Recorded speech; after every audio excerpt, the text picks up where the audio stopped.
What's up, a Cinema Shogun here, and over the past couple of weeks, this OceanGate Titanic sub has been the laughing stock of the internet.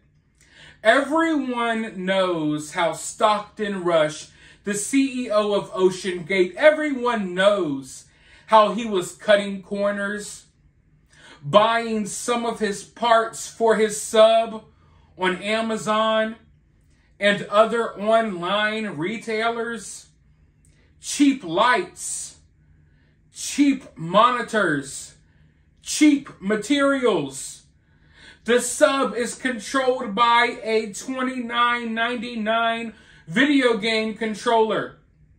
That's not even as good as your regular Xbox remote or your regular PlayStation remote. No, it's kind of like what you would call a universal remote. A lot of kids these days, they probably don't even know what a universal remote is. But back in the day, when you would accidentally destroy your regular television remote, or when you would lose it deep down in the bowels of hell, or, in the side of your couch, sometimes you would have to go to the local Circuit City or Radio Shack, and you would have to buy the universal remote that never quite worked the way it should and was always really confusing to program. Well, the OceanGate sub was controlled with the equivalent of a universal remote. There was only one window on this thing. You're going to the bottom of the ocean. You would think that for $250,000 you get a view, but no, there's one window that they just so happened to build above the toilet. And the toilet is basically a compartment with a bag for you to take poops in while looking out the window. None of it makes sense.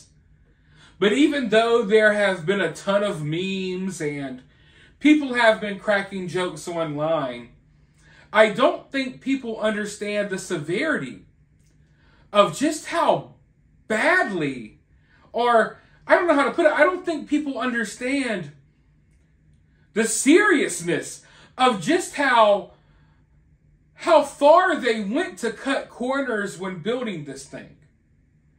Because it has now been confirmed that not only was it controlled by a remote and he didn't get the proper certification. We know about that, but now it has been confirmed that the carbon fiber that he used, which he should not have used in the first place, the carbon fiber he used was expired. And someone who was supposed to be aboard the Titan sub that day has just revealed this information. Now, I know what you're thinking. It seems like everybody and their mama and their second cousins, sisters, boyfriends, best friend, it seems like anybody and everybody was supposedly supposed to be on board this sub.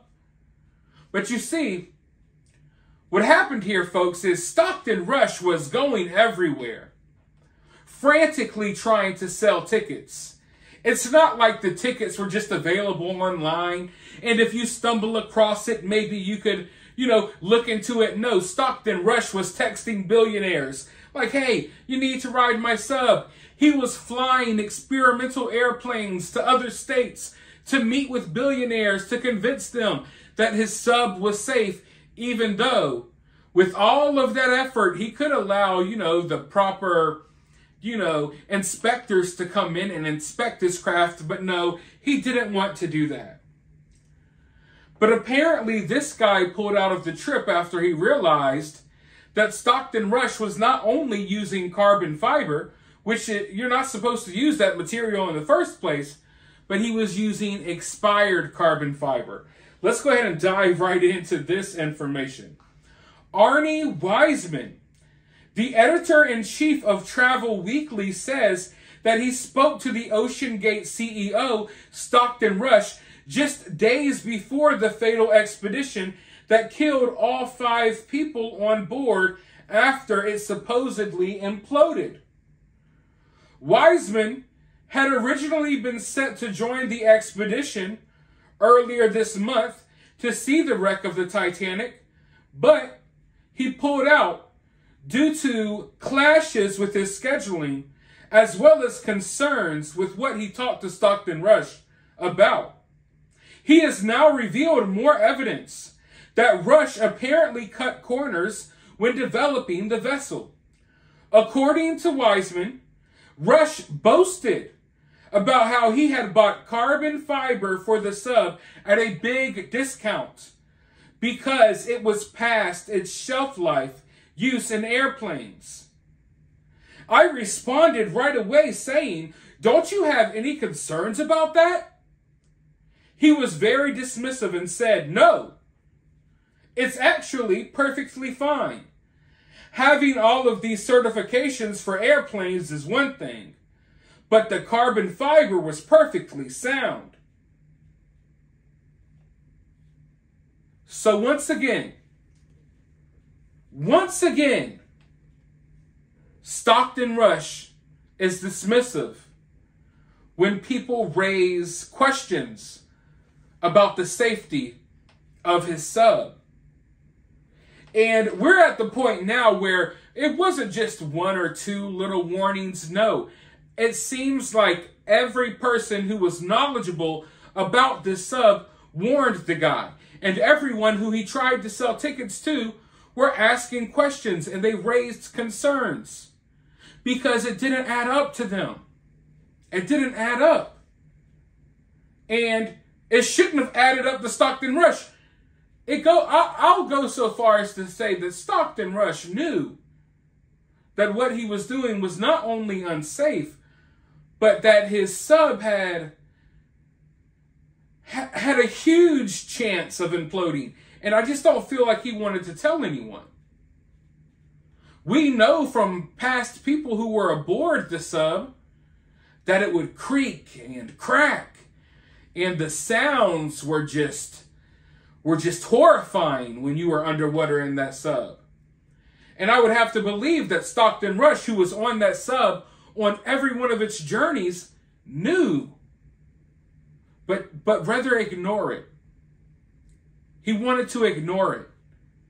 He didn't want to admit that maybe there were some design flaws with his sub.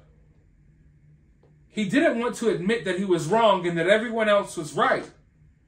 Instead of admitting defeat or accepting that maybe he was wrong and maybe he should make some modifications, he just kept going down there, leaving it up to, chance. Basically gambling with his life every time and gambling with the life of others.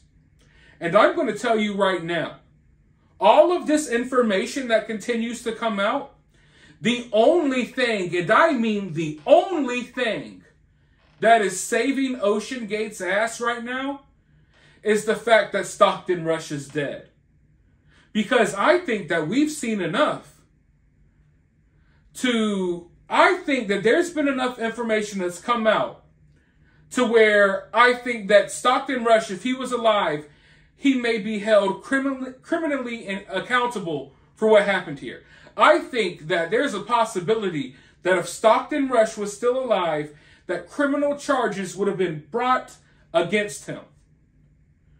Because I think this goes beyond whatever waivers these people signed. And I know that they signed waivers where they were aware of the risk, but I do not think that they were aware of how dangerous this really was.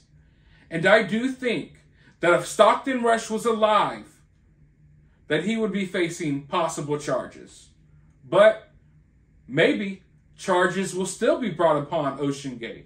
We'll talk about that in the future. Let me know your thoughts about all of this down in the comments below. While you're down there, hit the thumbs up, hit that subscribe, ring that notification bell, and I'll talk to you all in the next video.